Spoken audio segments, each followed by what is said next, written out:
kuna kitu kimoja cha kijinga sana niliwahi kukifanya.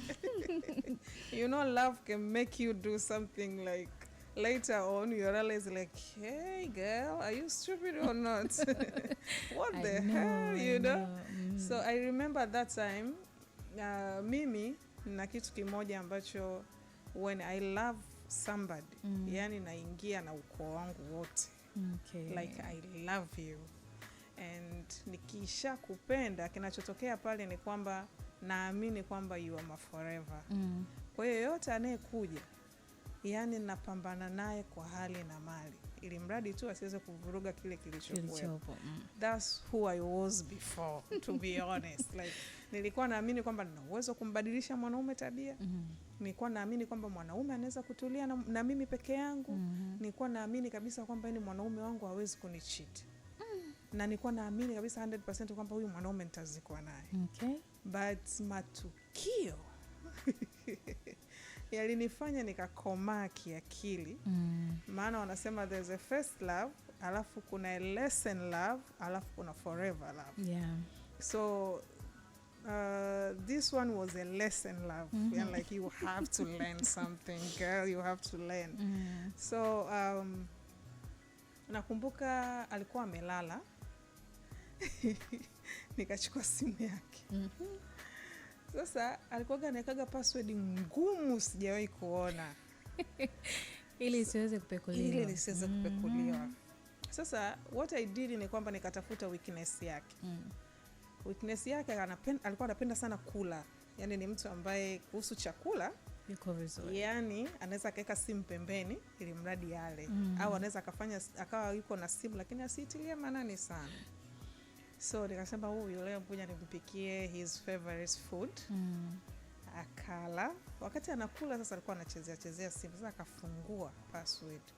Jamani sijui waga inakuagaje. Nilijikuta detective in a second, ile password nilikariri. Ikawa kichwani.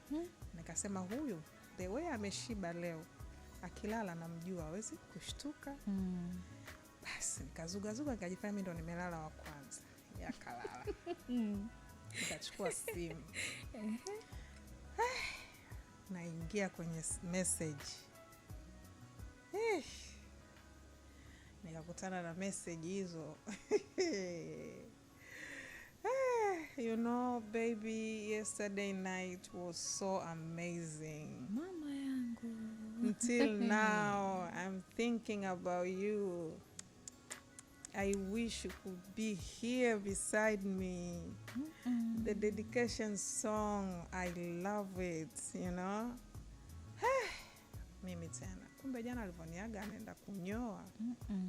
Ndo kaenda huku. Okay. Kwa hiyo nikaichukua ile namba chap. Kaiandika pembeni. Nilipoiandika pembeni, matukio ni mengi, naomba tu nisimulie hii moja. Nikaiandika pembeni. Nikampigia yule dada. Nikamwambia samahani, nilikuwa naomba kuonana na wewe. Kwanza nikamfanyia research yule dada anapenda nini mtandaoni. Nikamtazama, nikasema huyu dada anapenda kuigiza. Okay. Basi. Sasa na sisi tulikuwa tuna kampuni. Kwa hiyo yani kumwambia msanii kuhusu kampuni fulani anakuja mbio. Naomba tuonane. Kanambia sawa. Nikatoka huyo na mimi nikaaga. Naenda kwa dadangu. Katoka nikakutana na yule dada. Nikamwambia my dear. Kwanza akashtuka kuniona.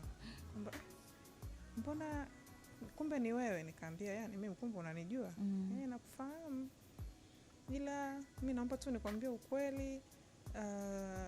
Mimi kiukweli nilikuwa sijui kama mko wote. Aliniambia kwamba mmeshaachana, mnalea tu mtoto. Nikamwambia sasa sikiza nikwambie, mimi sasa kukupotezea muda wako. Sisi mimi na mume wangu tumeathirika, tunatumia dawa za Mungu wangu. Ile dada atalia. Ukabadilisha mood hapo hapo. Alilia yule dada. Alilia. Kweli? Nikamwambia kwa hiyo sasa mimi nimekuita kistaarabu kama mwanamke mwenzangu. Kama unataka kuwa naye, sawa. Endelea. Unajua jana ndio ndo mara ya kwanza, lakini tulitumia kinga, nashukuru Mungu siku kimeshuka kimepanda. Nikamwambia, I'm just warning you girl, if you want to come to my ward you're welcome, but just know the man you are dealing with, he has 1 2 3. Mimi huyo nikaondoka sana. Sasa pale akamvurumishia yule message. Vurumisha sasa Mr. ndani. Hivyo una akili. Ndo akajua sasa kama ulinani hivyo. Sasa yeye ndo ananifuata mimi kwa sababu mimi sikumfront yeye. Yes, ulienda zako moja kwa moja huko. Yes. Kwa hiyo nilichokuwa nakitafuta yeye anijie nijue anakuja na nini to follow up ili mimi ndo nianzishe mada. Sikumuuliza huyo ni nani wala mimi nilidili na mwanamke. Yeah. Umeona. Kwa hiyo kupitia yule atarudi tu. Atarudi. Yaani hii vita niloenda kuianzisha hapa ya kusema tuna ukimwi ndani, uachane na mume wangu. Yaani nimetafuta kisa ambacho najua obviously yule atapaniki. Akisha panic mwanaume naye ndani atapanic kwamba kwa nini unanisikizia vitu ambavyo hatuna and all that stuff na nini.